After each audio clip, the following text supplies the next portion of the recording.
Jennifer, and this video I wanted to touch on grooming, and this is when a narcissist is trying to get you to come into their web and get all caught up in that web where you don't leave them and you are kind of stuck.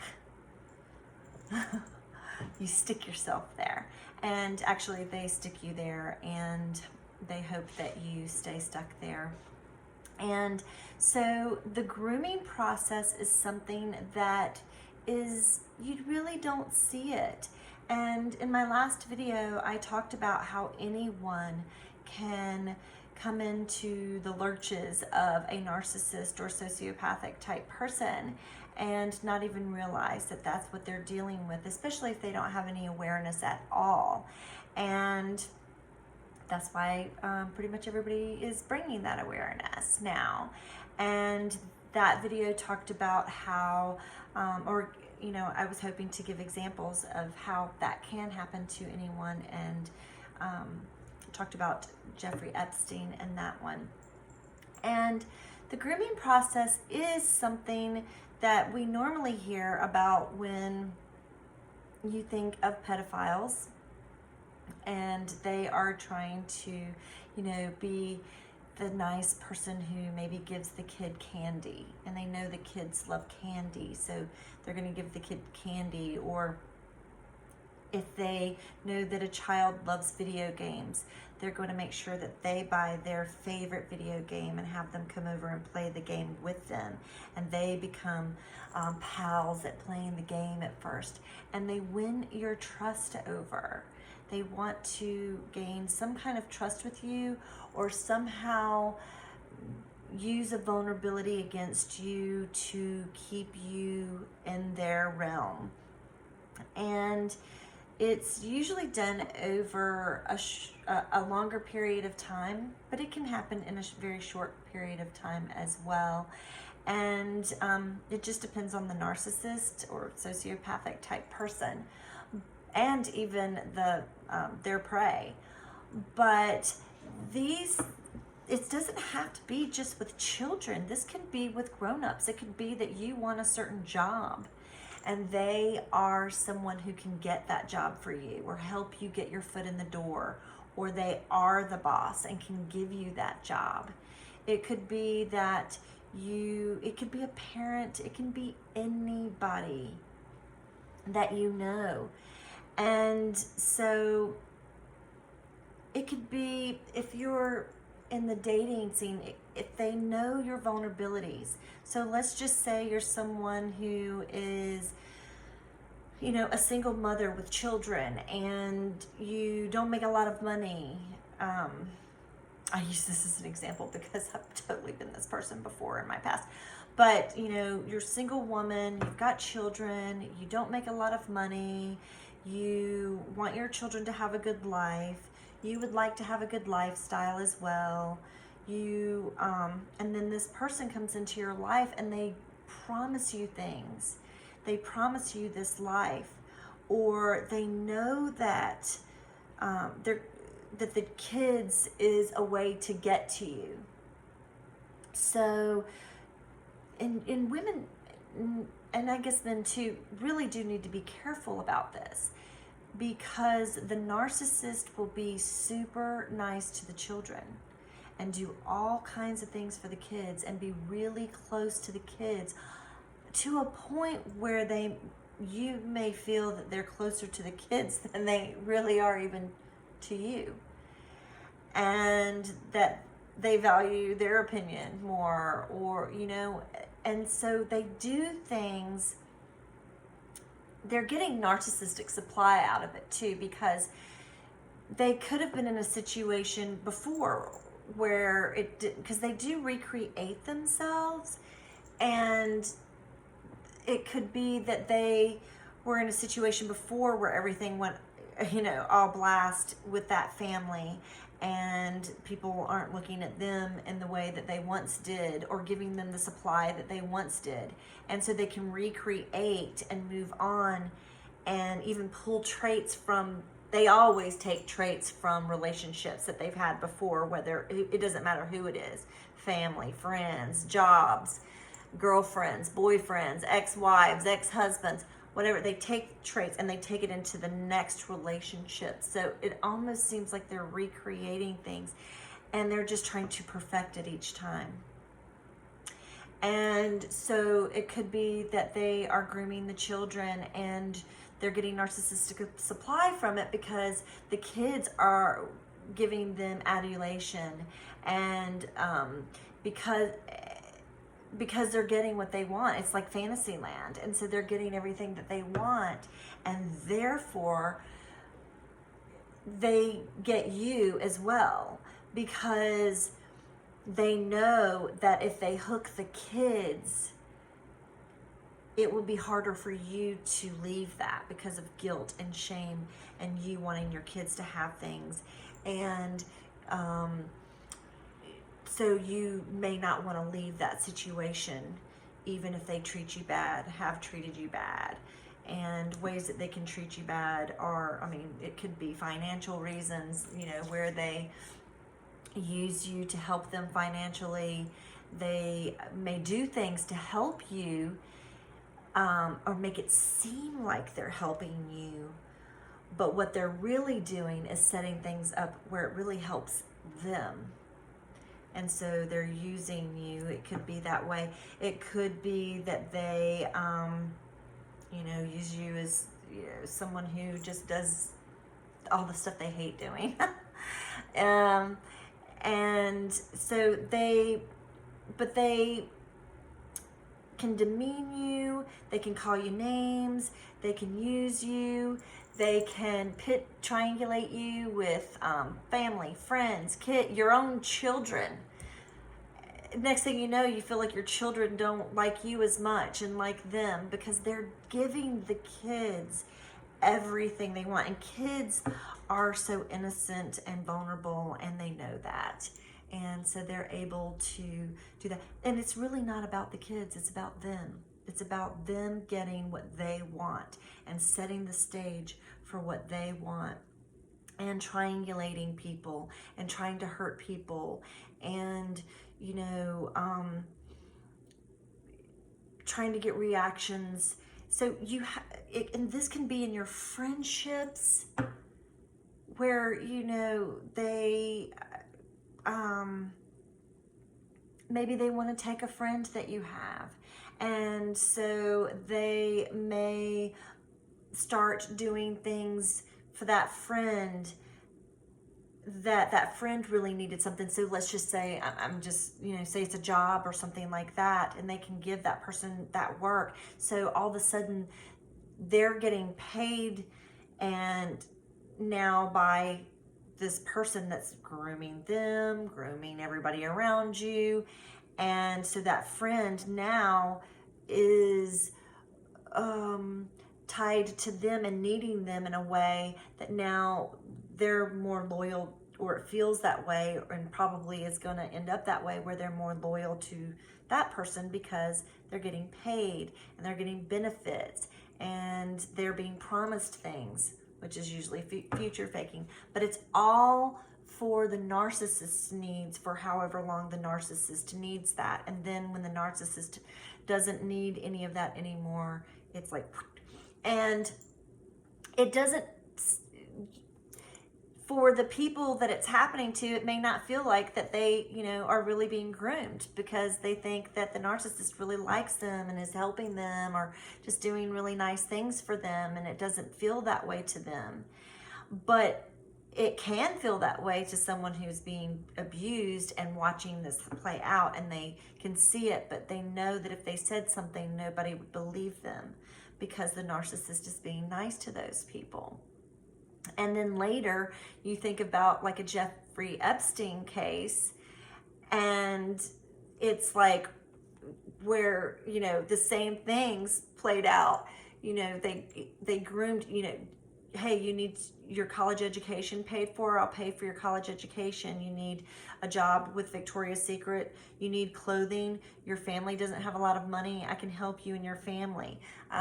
They prey on the vulnerable, And that's because the vulnerable are easier to control, to get up and to get into their web and get stuck. And, so I was saying that the Jeffrey Epstein case was, eventually something like that. And look how many years it took for that to explode, for people to actually believe that these people really were like that, and that this can really happen. And, so bringing awareness to people today isn't about trying to be mean to people. It can, maybe, I guess there are some people, maybe it can be that, but it's really about, hey, look, this can happen and you not even realize it's happening to you. So you have to be careful. You have to be careful about who you're friends with. You have to be careful about who you're sharing things with. You don't know how certain people, if you don't really know them, how they're using that. They could be using you to get information, to hurt someone, to triangulate you, and you don't even realize it. To get information out of you, to control you, and you not even realize that you're being controlled. And and so many people will say, that would never happen to me. I have seen it happen to so many people, and they just don't even realize that they're being played. And it's unfortunate, but you really can't just go, you can go out and call a narcissist out. You better have a smoking gun, and you better, look at these girls in the Jeffrey Epstein case. They were, called all kinds of, nobody believed them. People just thought they were kind of crazy and brushed them off for the longest time. And it took a lot of people coming together, and a lot of evidence, and a lot of other pieces of the puzzle to come and play out for this story to be believed by many people. And even still, the people that were preyed upon are still, even many people say bad things about them, and they were preyed on, and they were children. They were young. Even if they weren't young, even grown-ups, they, that were brought in for reasons that the narcissist knew, but they didn't, because they didn't realize they were in a game, a narcissist game, and that they were being played for whatever reason. They needed these people for whatever reason at the time. And when they don't, poof, you're gone. So, being groomed isn't, as I've said before, isn't just about pedophilia, where someone is trying to take a child and groom them for their own sexual purposes. It is also grown adults can be groomed and brought in and used for whatever reasons with the narcissist, and then be discarded or just kept held around and used whenever they need for the narcissist, and you not even realize that you are being a part of hurting other people, and you don't even realize it. It is such a sick thing, and it's so hard to describe. And that's why I'm really glad that these documentaries have come out about R. Kelly and Jeffrey Epstein, and what's the other guy's name? The Me Too, when Me Too, is it Weinstein? These people, I'm so glad that these things are coming out, and I know it's really sad that a lot of people have been hurt, but it's like back to back to back, and it's showing how often this happens, and people just don't realize it until it's probably already over with. And the destruction and the amount of people that can be hurt in the wake of, it's like a tsunami. And it's really a shame that it can go on for years and years and years, and people can actually get away with it. I think of O.J. Simpson a lot, with the things that he did. I cannot diagnose anybody, but the things that he got away with for so long. And you watch these things, and you can't believe that someone that you would idolize or really like could do those things, and then they use excuses. many people have used excuses such as that have hurt people, like, and I think in the media and things like that, they'll say, you know, sex addictions, and they blame things on addictions, but it really probably is that they have highly narcissistic traits, or NPD, sociopaths, or even psychopaths. And there are so many of these people out there, more than we want to admit. And it's not that I want to scare anybody, or people like me who are talking about it want to scare people. It's more about just being aware. And when you are dealing with people and they come into your life, just watching, listening, paying attention to what these people that come into your life say, how they act, what they do, and you will be able to see, if you pay attention, signs of inconsistencies, all the things that are talked about, you know, triangulations and future faking. Future faking's a big one, but there's so many different tactics, silent treatments, that are used by these kind of people. And the grooming process is something that is used by all of them to get you into their web. And then you become part of the web of their lives, and you may not even realize it. And if you do realize it and you end up realizing it, you may not know how to get out of it, because they have somehow done things to make you look bad, and they have something to hold over you. And then you can stay stuck for a really long time and not know how to get out, and you are fear-based. You're living in a lot of fear. Then there's lots of shame that is going on, guilt that's going on, and many people get into huge depressions and can even commit suicide. So it is a serious thing. I'm glad that people are recognizing it and that it is coming out. It's sad to see how often and how many people have been hurt, but I'm glad that it is coming out, and people can see through examples of these people in the media that this really happens. It doesn't just happen in California or New York or London. It can happen right here in my town, in your living room, in your corporation, in your church, in your doctor's office, anywhere. It can happen anywhere. You just keep your eyes peeled and pay attention, and you might recognize some of the signs and keep yourself out of harm's way. If it doesn't feel right, if you feel uncomfortable about someone, you might want to take a step back and pay attention a little bit more. And you may find that you're dealing with someone who's toxic, even if they aren't fully narcissistic, personality disordered, or sociopathic. It could be that they just have high enough narcissistic traits that it's unhealthy for you and can make you become unstable, which is what they want. They want you off balance and unstable so that they can point the finger at you later. And believe me, that can happen. So that's what they want, and that makes them feel better. It soothes them because they're unhappy people, and they may not realize that that's what's soothing them, but to they don't like themselves. They don't feel good about themselves, and so they kind of throw things off on other people around them to make themselves feel better. But everybody has their place on the board game.